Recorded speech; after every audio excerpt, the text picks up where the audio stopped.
I recently took a trip to Madeira and brought one camera with me, my Fujifilm X100F. And although the newer X100V is getting a lot of attention in the photography world at the moment, it seems almost overkill to have too much technology in a rangefinder. I was looking for a more film-like experience, and that's exactly what the X100F has provided. It may well be 6 years old, but it's still got a lot to offer.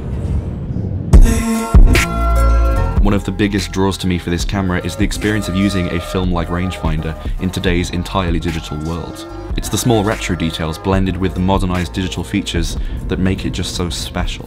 One of my favourite aspects of this camera is its very distinct lack of a flip-out or capacitive touchscreen. Call me old-fashioned, but I prefer the tactile feel of a traditional camera using buttons over a touchscreen, and the X100F delivers that. In fact, I had a Lumix GX80 a short while ago, and despite being a similar size, it is pretty much the polar opposite of what this camera is, partly down to the tilting touchscreen and entirely digital focused dials. Much like other Fujifilm cameras, it's far nicer to keep true to what you need at hand, rather than mode dial switches and drive settings which almost always stay on the same setting. This approach brings things back to what's truly important when you're taking photos. And the ISO ring in particular is one of my favourite features, and I almost always shoot in aperture priority with a fixed ISO and use the exposure compensation dial if I ever need to change my exposure. I also nearly always use the camera in open rangefinder mode, looking directly through the glass and not at a screen. It's completely personal preference, but having 3 choices for how you shoot is a huge plus. The native film simulations built directly into the camera bring the film experience to life. The X100F has every single simulation that the X100V has, except for classic negative, which can be emulated closely with the right recipe. I found that shooting with classic chrome and making a few specific recipe changes satisfied my film needs in the experience quite nicely. There's loads to choose from for any type of shooting style and end result, but my specific recipe and sample images taken with it are available on my website. Even though I tried to avoid it, shooting RAW and JPEG allows me to process any one of the photos that I've shot, to add a new simulation to it, and export a new JPEG all in camera without touching a computer. And although I'd rather be getting the shot perfect the first time, I have experimented with black and white film simulation conversions for some high detail stills, and the results are fantastic. As photographers, it's easy to get caught up in the details of a camera, counting megapixels, comparing lens coatings, always searching for the latest and greatest gear. The X100F has reminded me that the most important aspect of photography is the person behind the camera, not the camera itself.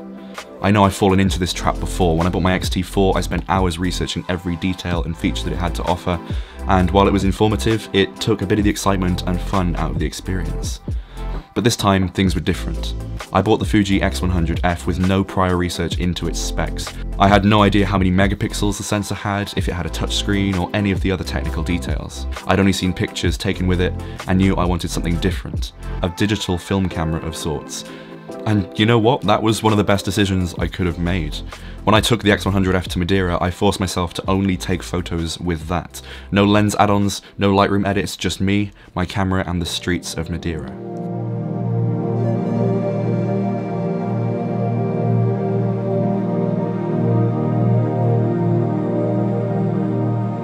A lot of people don't realise that digital doesn't age. For all the hype and attention that the X100V is getting, this camera's images are a perfect example of why you don't need the latest gear to get a good photo. I'm no pixel peeper or edge sharpness addict. I look for more than just a sharp image when I'm using a camera. But even so, the definition and resolution provided by the 35mm equivalent lens on this is just astonishing. I found being forced to use a fixed focal length is also a great learning experience, and it forces me to be more creative with my compositions. I used to use my X-T4 for everything, and don't get me wrong, I still use it. In fact, all of the B-roll for this video was shot using it. But when I use it for stills, I find myself shooting RAW only, and I always edit using Lightroom, so my save-delete ratio is pretty bad, especially as I'd always feel like I could never get the shot perfect, since that editing process makes every little imperfection so obvious. But when I shoot with the X100F, by comparison, I shoot JPEG and RAW. I airdrop the JPEG straight to my phone with my recipe baked in, and then the rest goes to archive. And this is far more convenient to take around with me on a daily basis, and I find myself getting more out of the total number of photos that I've taken. For low light shooting, where I've tested up to roughly 4,000 or 5,000 ISO, noise is at an almost unnoticeably low level. Of course, you can add the grain effect to your recipe for a more film-like grain texture, but in camera you'll struggle to notice significant or distracting noise at ISOs up to about 6400.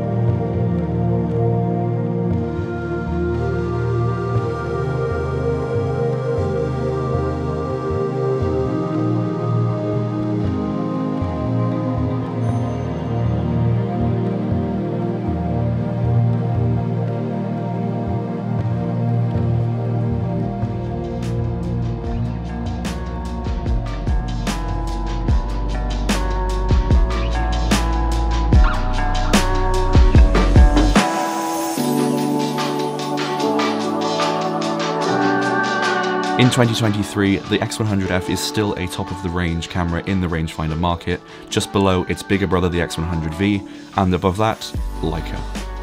Sure, it lacks some of the lens improvements and the processing power of the X100V, and on paper it seems like they are worlds apart, but as soon as you get the X100F in your hands, you forget about the technical differences, and you just focus on your pictures.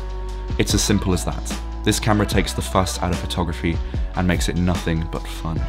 For the first time since I first held a camera, I've stopped thinking about processing and editing and started thinking about getting my perfect frame on the first try. It's made me fall in love with street photography, something I've never particularly enjoyed before. But most of all, I've fallen in love with this camera for making me rethink my approach to photography, letting go of the fixation on numbers and which lens for this and which lens for that, and bringing it all back to the most important part, the photo you go home with at the end of the day. For me, there's not a single camera I'd rather use than this one, especially in this current market.